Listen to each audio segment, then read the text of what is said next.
I want you to look at this article here. This is from the Epoch Times. 2 high-profile transgender surgery cases head to trial. The Center for American Liberty Attorneys hope that the cases of Chloe and Luca Hain will build on the landmark $2 million Fox variant verdict. Okay, so we've got, the point is there are people now winning these cases to the point where Jeff Younger reminds us that the Atlantic, now this isn't, the Gateway Pundit, this isn't, some right-wing magazine.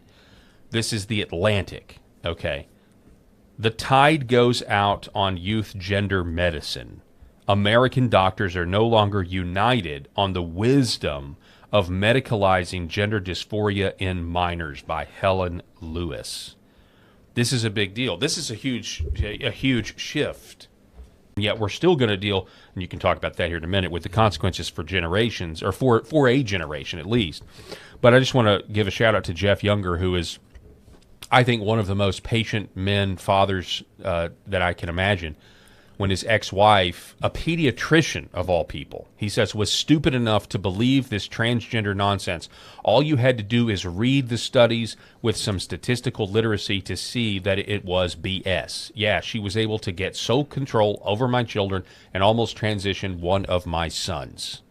And this has been a huge problem for him. And it's really, by the way, if you really want to dive into it, the Texas Supreme Court were complicit in allowing Jeff Younger's ex-wife to abscond with his children to then attempt to trans them over in California. And we think that is, hey, he's got protection there. He's got the Texas, he's got Texas on his side because it's a red state. But really, as you realize, and what we both know, we all three know, is that it depends on that judge. It depends on whoever is passing that judgment. And unfortunately, what we have is a partial generation of lunacy. We've had a partial generation of individuals who were told.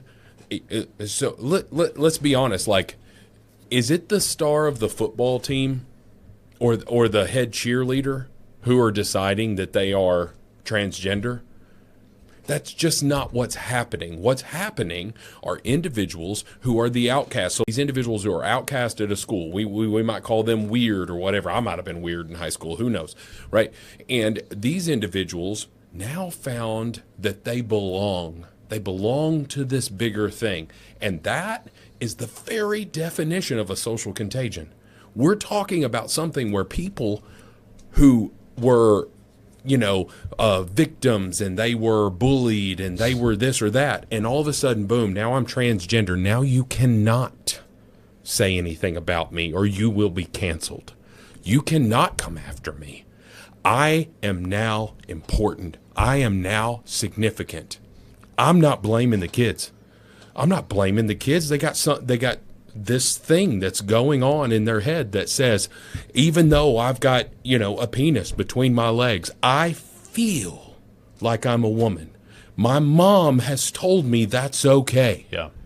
My mom has encouraged it because she's going to these rallies. She's going over here and taking me as a child to drag show story time and all of this stuff because she wants me to be involved in this community.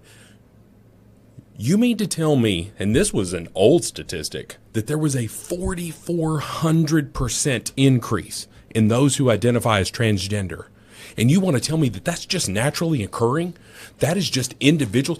And then it's broken down based on, there's a higher percentage in teenage girls, and also in blue areas, right? Oh, so yeah. if you're in a, and so even it's not happening in Indiana. Yeah, exactly.